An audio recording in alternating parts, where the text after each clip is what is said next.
नमस्कार, दैनिक शिव टाइम में आप सबका स्वागत है। मैं रश्मि शर्मा, कैमरामैन शुभम भगत के साथ। आज सवाल ये उठ रहा है कि खुद को देशभक्ति की पार्टी कहने वाले, देश राष्ट्रवाद कहने वाले पार्टी के अंदर ही एक आतंकवादी जो कि लश्कर तोयबा का कमांडर था, तालिब हुसैन, मीडिया कोऑर्डिनेटर की पोस्ट दी गई थी और साथ ही साथ एक मीडिया हाउस के साथ भी वाबस्ता था।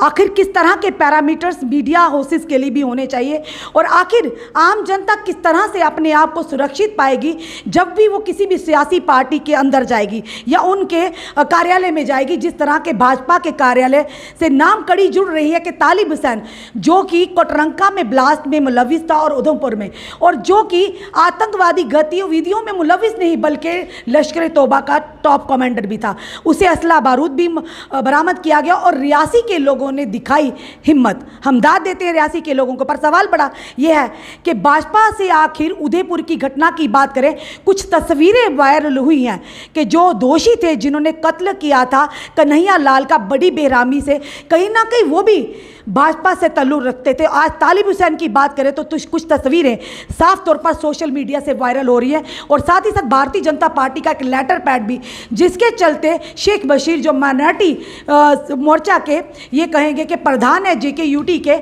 उनके द्वारा वो लेटर इशू दिया जाता है और वहीं पे दूसरी तरफ स्पोक्स पर्सन जो भारतीय जनता पार्टी के नकारते इन सारी चीज़ों को। इसी विषय में बात करने हमारे साथ जुड़ चुके हैं जगदीप जी, जो कि मीडिया फटर्निटी से वाबस्ता है, भली भांति दाव पेच जानते हैं कि आखिर किस तरह के पैरामीटर निर्धारित होने चाहिए और साथ ही साथ आम आदमी पार्टी के साथ भी वाबस्ता है।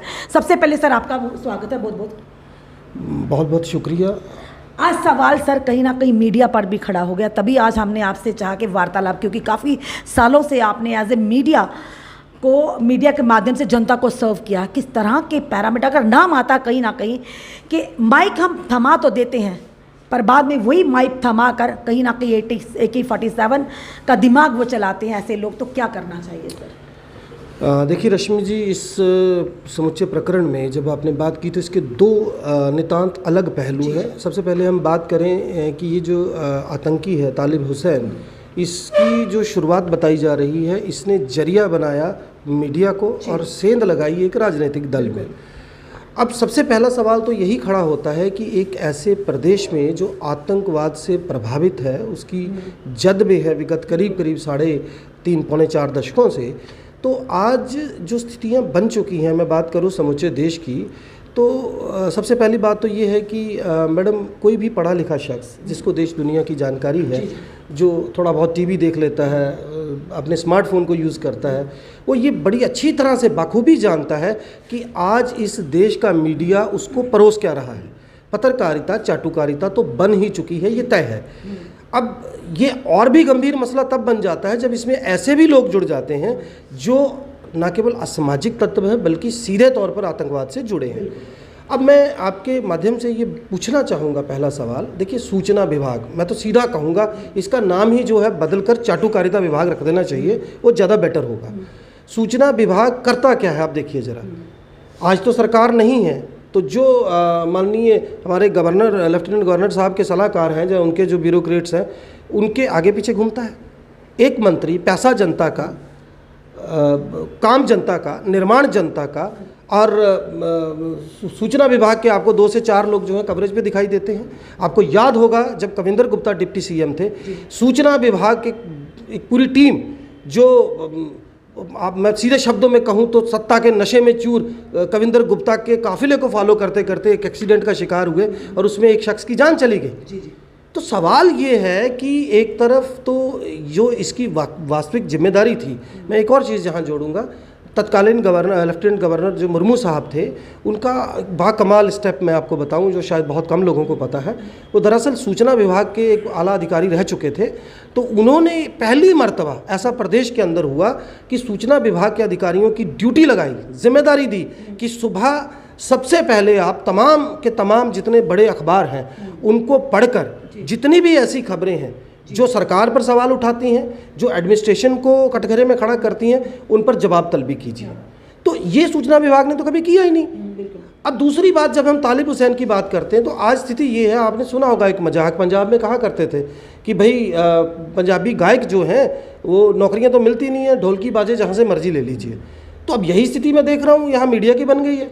जहाँ मर्जी आप देखिए, जिस शख्स को कोई काम नहीं है वो एक माइक पकड़ता है, लोगो लगाता है और वो अपना चैनल बना लेता है। पॉलिसी एक बनाई जरूर है सरकार ने, लेकिन वो कितनी पारदर्शिता के साथ बनाई है, उसके पैरामीटर्स क्या है, कोई देखने वाला नहीं है। और दूसरी सबसे बड़ी बात देखिए, पत्रकारिता एक बड़ा बाकमाल किस्म का प्रोफेशन है। आप ना केवल आवाम और सरकार के बीच आईने की भूमिका निभाते हैं, आप लोगों को, मुफलसी और गुर्बत में डूबे हुए लोगों को, उन लोगों को जो इंसाफ के तलबगार हैं, जिन्हें सरकार से, ब्यूरोक्रेसी से, अफसरशाही से, लाल फीताशाही से इंसाफ नहीं हासिल होता, वो मीडिया के दरवाजे पे आता है। तो ये एक बड़ी नैतिकता से भरा हुआ, जिम्मेदारी से भरा हुआ काम है। तो इसमें एक पर्टिकुलरली पैरामीटर्स तय होने चाहिए कि कोई भी व्यक्ति विशेष जो जब किसी भी मंच पर आता है, उसका सबसे पहले तो एक चरित्र प्रमाण पत्र जो है आला दर्जे से, बढ़िया एजेंसी से करवाया जाए, फिर उसके एक्सपीरियंस को देखा जाए। तो ये मैं समझता हूँ एक बड़ी इंपॉर्टेंट चीज़ है। दूसरी जो भाजपा की हम बात करें, वही दूसरी तरफ शेख बशीर जो कहते हैं बिल्कुल भाजपा के साथ तालिब हुसैन जुड़ा होता पिछले 5-6 साल से, और वही कुछ दिन पहले जिम्मेदारी दी। तो वही दूसरी तरफ भाजपा के स्पोक्स पर्सन कहते हैं ये हमें पता ही नहीं, ऑफिशियली तौर पर कोई ऐसा लेटर इशू ही नहीं हुआ। तो किस तरह से नकार सकते हैं इन सारी, या यूँ कहें कि कवरअप करने की कोशिश कर रहे हैं भाजपा? देखिए, ये भारतीय झूठी पार्टी, माफ़ कीजिएगा, भारतीय जनता पार्टी पर क्या करूं, अब जिस तरह जब इनकी हरकतें देखें तो यही शब्द आता है। तो नाम ही चेंज कर दिया सर। देखिए मुझे बताइए आप एक बात, आप कह रही हैं कि कोई प्रतिक्रिया नहीं आई। मैं आपको बता दूं, पहली तो बात है, जब ये कोई तालिब हुसैन की अपॉइंटमेंट पे अगर नकार रही है पार्टी उसको, तो मुझे लगता है कि जो लेटर सोशल मीडिया पे वायरल है उस पर तो कम से कम मुझे लगता है कि जो शख्स ये बात कर रहा है पार्टी का हवाला देते हुए, उसको भी थोड़ा सा सोचना चाहिए। और दूसरी बात, मुझे हैरत होती है, मैं कई बार सोचता हूँ मैडम, हमारे रविंदर रैना जी जो हैं बड़े बाकमाल नेता हैं और गायक तो बामिसाल है। मैं तो अक्सर कहता हूँ कि दिवंगत मोहम्मद रफ़ी साहब या हमारे किशोर कुमार जी के बराबरी के गायक हैं। तो क्यों ना वो ये जो इतनी बड़ी पार्टी की जिम्मेदारी संभालें, इसके साथ साथ वो एक अपना बैंड बाजे का ग्रुप क्यों नहीं खोल लेते हैं?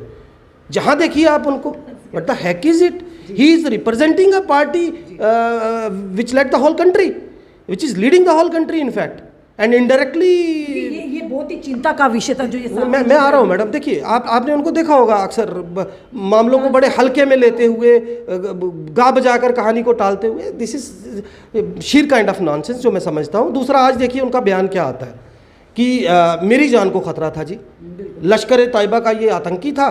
तो भाई साहब, अगर वो आतंकी था, सरकार आपकी है, सत्ता में आप बैठे हो, आपकी आज आप बात कर रहे हो आतंकी है, तो क्या आपने कोई उसकी जांच नहीं करवाई? अगर जांच नहीं करवाई तो उस वक्त तो आप गुलदस्ता लेके खड़े हो गए। आज जब वो पकड़ा गया तो आप उसकी भी पॉलिटिकल माइलेज लेना चाहते हो। तो देखिए, ये चीज़ें मुझे नहीं लगता कि एक जेन्युइनली ठीक है। बाकी एक चीज़ मैं देखिए ये भी ज़रूर कहूँगा यहाँ पे कि इसमें किसी भी पॉलिटिकल पार्टी के लिए ये संभव भी नहीं है, क्योंकि देखिए जब आप पार्टी का विस्तार करते हैं तो अब आप पासपोर्ट तो बनवा नहीं रहे हैं कि 2 या 3 अलग अलग एजेंसीज आपके पासपोर्ट की जांच करेंगी और फिर उसके बाद महीने के बाद आपको पासपोर्ट मिलेगा या आपकी नौकरी की वेरिफिकेशन है। तो पार्टीज़ क्या करती हैं कि जो लोग उनके पास आते हैं या जो लोग पहले से पार्टी में होते हैं, उनकी रिकमेंडेशंस पे लोगों को ले लिया जाता है। लेकिन मैं फिर भी ये कहूँगा कि ऐसा होने पर कम से कम जिम्मेदारी तो लेनी चाहिए थी, वो नहीं ली है। और देखिए, बड़ा अहम तरीन सवाल है, जब पंजाब के अंदर आम आदमी पार्टी धाकड़ अंदाज से अपनी उपस्थिति दर्ज करवा रही थी, तो ये लोग तो, इनको तो इतना भी लिहाज नहीं हुआ। इन्होंने श्री अरविंद केजरीवाल सरीखे नेता को खालिस्तानी बता दिया था।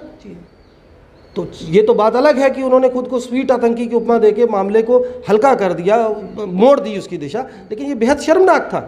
तो मतलब जब दूसरे के घर में हो तो तब आप उसके ऊपर किसी तरह का कोई भी टीका टिप्पणी से परहेज नहीं करते। जब खुद पर बात आती है तो आप बड़े आराम से कहीं गुम हो जाते हैं, किनारा कशी कर लेते हैं। तो ये सही नहीं है। भाजपा को इसकी नैतिक जिम्मेदारी लेनी चाहिए थी, और आइंदा के लिए ना केवल भाजपा को, मैं तो कहूँगा हम ध्यान रख रहे हैं तो बाकियों को भी रखना चाहिए। अलार्मिंग सिचुएशन है कि ध्यान रखना। धन्यवाद सर हमारे साथ जुड़ने के लिए। ये थे हमारे साथ जगदीप सिंह जी, जो आम आदमी पार्टी के, और कहीं ना कहीं कहेंगे कि एमिनेंट जर्नलिस्ट भी रह चुके हैं, अब आम आदमी पार्टी का दामन थामा। तभी हमने आज इनसे सवाल किया, पर सवाल ये है कि नैतिक जिम्मेदारी तो भाजपा को उठानी होगी, क्योंकि एक तरफ जहाँ पर शेख बशीर कह रहे हैं कि वाकई ही तालिब हुसैन जो लश्कर तोयबा का टॉप कमांडर था, जिसे अभी हाल ही में हिरासत में लिया गया है, वो वाबस्ता से जुड़ा, भाजपा से जुड़ा हुआ था, साथ ही साथ उसे एक जिम्मेदारी भी दी थी। वहीं दूसरी तरफ भाजपा के जो स्पोक्स पर्सन हैं वो कहते हैं कि बिल्कुल भी भाजपा से ऐसा कोई लेटर ही नहीं गया। अब सच क्या है, तथ्य क्या, या तो यूँ कहे